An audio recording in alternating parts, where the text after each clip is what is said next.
what we've watched in the story of how Roe fell are the values about sex, about marriage, about family, big picture that many conservative Christians want to see spread throughout this culture. And welcome back to Square Off. That was New York Times reporter Elizabeth Dias describing how the end of Roe v. Wade marks the beginning of a broader challenge to women's rights in America. Dias and her New York Times colleague Lisa Lehrer tell that story in their new book, The Fall of Roe, The Rise of a New America. It's a deeply reported story that reveals who brought down Roe and why, and what that new America would mean for women and families. I spoke with Dias before Arizona for Abortion Access turned in a record 823,000 petition signatures last week to put abortion rights to a statewide vote in November. Dias has covered religion and politics for 15 years and brings a unique education to the subject. She has a master's degree in divinity from Princeton Theological Seminary. That's where our conversation started.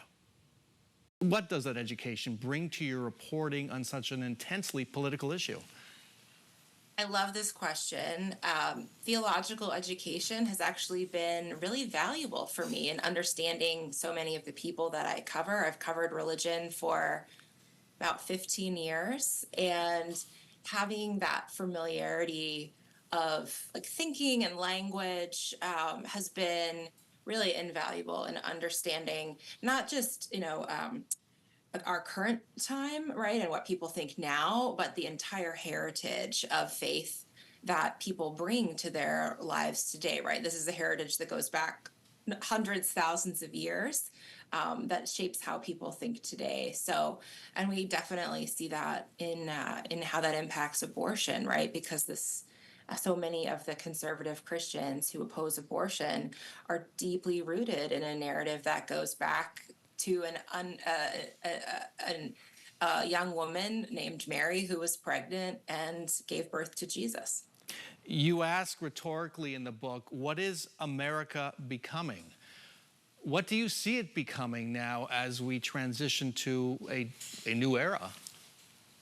It's a completely new era. It's hard to look back at history and think about eras, right, until they're almost done, right? But we did have a Roe era in American life, and that era is over. And it's not just the change in abortion policy we're seeing now, or what we've watched in the story of how Roe fell are the values about sex, about marriage, about family, big picture that many conservative Christians want to see spread throughout this culture. So ending Roe, that was never the end, that was the beginning. It's part of their bigger efforts to roll back really the entirety of the sexual revolution. And so, and to increase the place of their Christian values in public life. When you get to the story of how Roe fell, here's what you wrote. Methodically and secretly, an elite strike force of Christian lawyers and power brokers orchestrated a campaign to end abortion rights and remake American womanhood. Who is that elite strike force you're talking about? It's a network. I think it would be easy to think if it was just one group or one individual, but part of the effectiveness of this movement was building a network, building a whole ecosystem, really, from lobbyists at state legislatures to lawmakers at state legislatures to judges in courts, all the way on up to the Supreme Court. But a couple of the key groups that are working, that worked to end Roe by planting legislation and by supporting legal efforts all the way up to the Supreme Court. It's the Alliance Defending Freedom, which, as you know, is a group based in Arizona, started in Arizona in the mid-90s, specifically to institute an increased place for Christian values in the law and in the culture. And as you say, the strike force, their work isn't done. They don't believe their work is done. No. I mean, this is a movement that thinks in generations, not just political cycles. That has been a strategic advantage for them over the years against an opponent that was really focused more on 2 or 4 year election cycles. The flip side of this story is why is groups that I think you argue allowed Roe to fall were complacent. Groups like Planned Parenthood. What did they not get about what was going on? Well, I think there are a couple of things there. One, the public, by and large, did not believe that Roe was at risk. So it's very hard to motivate people. Let's fight to preserve the status quo.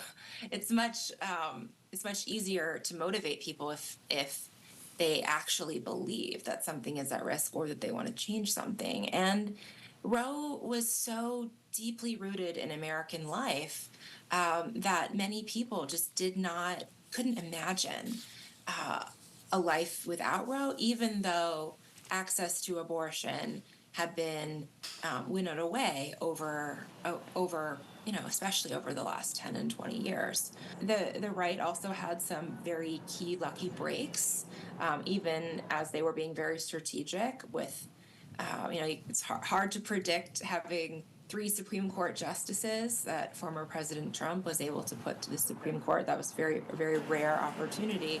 Right now, we're looking at a presidential election in the fall. As you said, here in Arizona, there's likely to be a ballot initiative asking voters to enshrine the right to abortion in the state constitution.